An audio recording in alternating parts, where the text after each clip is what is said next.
অবশেষে চুরি হয়ে বাইক ফিরে পেলেন বাইকের মালিক। ঘটনার বিবরণে জানা যায়, অমরনাথ গত শুক্রবার 5ই এপ্রিল নিজ কাজের জন্য বাড়ি থেকে বের হয়ে বিকেল আনুমানিক 4টা নাগাদ ধর্মনগর সেন্ট্রাল রোড স্থিত চিলড্রেন পার্কের সামনে বাইক রেখে যান।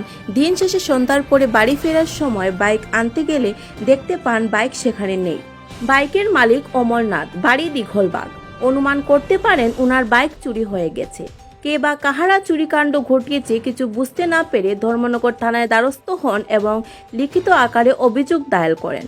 পরবর্তীতে অনেক খোঁজাখুঁজির পর আজ 7 এপ্রিল ধর্মনগর নয়াপাড়া স্থিত যানবাহন রেজিস্ট্রেশন অফিস সংলগ্ন স্থানে বাইকটি পড়ে থাকতে দেখে পরিচিত একজন ফোন করে বাইকের মালিককে খবর দেন। খবর পেয়ে দ্রুত ছুটে যান বাইকের মালিক অমরনাথ এবং বাইককে উদ্ধার করে নিয়ে আসেন।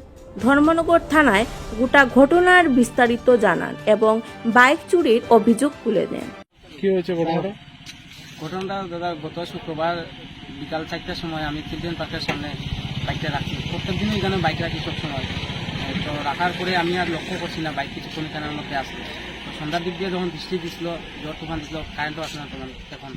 আর আমি বাড়িতে যেতাম করে বাইকের খবর করছি, মানে বাইকটা নোয়া দিয়েছি। আর একটা হঠাৎ করে চাইয়া দিকে যেখানে বাইকের ঠিকানা কোনো বাইক নেই, কোনো কিছু নেই। ওই খবর পড়তে যে আমার বাইকটা নাই চুরি হয়েছে।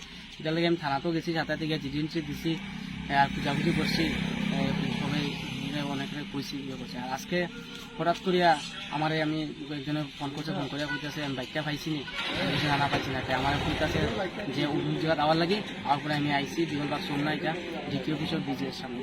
আর পরে দেখা গেছে যে আমার বাইকটা এখানের মধ্যে রাখা, লোকুক বাংলা অবস্থায় রাখা। মানে বাইকটা পাইছে না? হ্যাঁ, বাইকটা পাইছে। কি বারে চুরি হয়েছে? গত শুক্রবারে বিকাল 4টাতে। গত শুক্রবারে বিকাল। ঠিক আছে। Bureau report, Dharmanagar news online.